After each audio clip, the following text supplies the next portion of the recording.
Hello friends, Kiraak boys Khiladi girls show అయితే first season ఎంతగా hit అయిందో సెకండ్ సీజన్ అయితే అంత డల్ అయితే అయిపోవడంతో ఇంకా ఈ సీజన్ ని ఎలా అయినా హిట్ చేయాలనేసి వైల్డ్ కార్డ్ ఎంట్రీస్ ని కూడా తేవడం అయితే జరిగింది. వైల్డ్ కార్డ్ ఎంట్రీస్ వచ్చిన తర్వాత కూడా ఆ ఒక వీక్ అయితే టీఆర్పీ రేటింగ్ పెరిగింది, కానీ ఆ నెక్స్ట్ వీక్ నుంచి వీళ్ళు అనుకున్నంత టీఆర్పీ రేటింగ్ అయితే రాకపోవడంతో ఇంకా ఫ్రెండ్షిప్ స్పెషల్ అంటూ ఒక ఎపిసోడ్ అయితే వచ్చిన సంగతి మన అందరికీ తెలిసిందే. అయితే ఆ ఎపిసోడ్ కి మన యష్మి అయితే రావడం జరిగింది.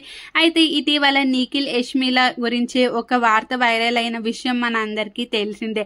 అయితే యష్మిని చూసి చాలా మంది అయితే శ్రీ సత్య గురించి వచ్చిందేమో అనేసి అయితే అనుకోవడం జరిగింది. కానీ తీరా ఎపిసోడ్ చూసిన తర్వాత మాత్రం యష్మి అయితే నిఖిల్ గురించి అయితే రావడం జరిగింది. ఇంకా యష్మి ఆ షోలో అయితే మీ అందరికీ తెలీదు, తిను నా బెస్ట్ ఫ్రెండ్ అనేసి అయితే చెప్పడం జరిగింది.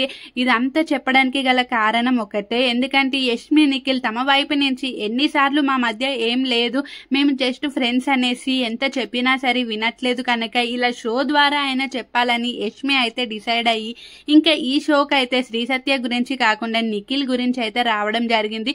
ముందుగానే ఎవరి తరపున ఎవరు వస్తే టీఆర్పీ రేటింగ్ ఎక్కువ పెరుగుతుందో మన స్టార్ మా టీం వాళ్ళకైతే బాగా తెలిసిందే. అందుకనే పృథ్వీ సైడ్ నుంచి దర్శిని గౌడని రప్పించడం, అలాగే నిఖిల్ కి అయితే యష్మి కరెక్ట్ అనేసి యష్మిని అయితే తేవడం జరిగింది. ఎందుకంటే కావ్య అయితే ఇప్పుడు వచ్చే పరిస్థితుల్లో లేదు కనుక.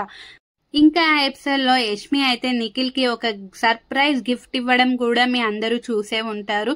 ఇలా నిఖిల్ యష్మి అయితే వాళ్ళకి ఛాన్స్ దొరికినప్పుడల్లా మా మధ్య ఏం లేదు, మేమైతే జస్ట్ ఫ్రెండ్స్ అనే చెప్పుకునే వస్తున్నారు, కానీ ఫ్యాన్స్ మాత్రం ఇప్పటికీ వీళ్ళిద్దరి మధ్య ఏదో ఉందనేసి అనుకుంటున్నారు. మరి మీ అభిప్రాయం ఏంటో కామెంట్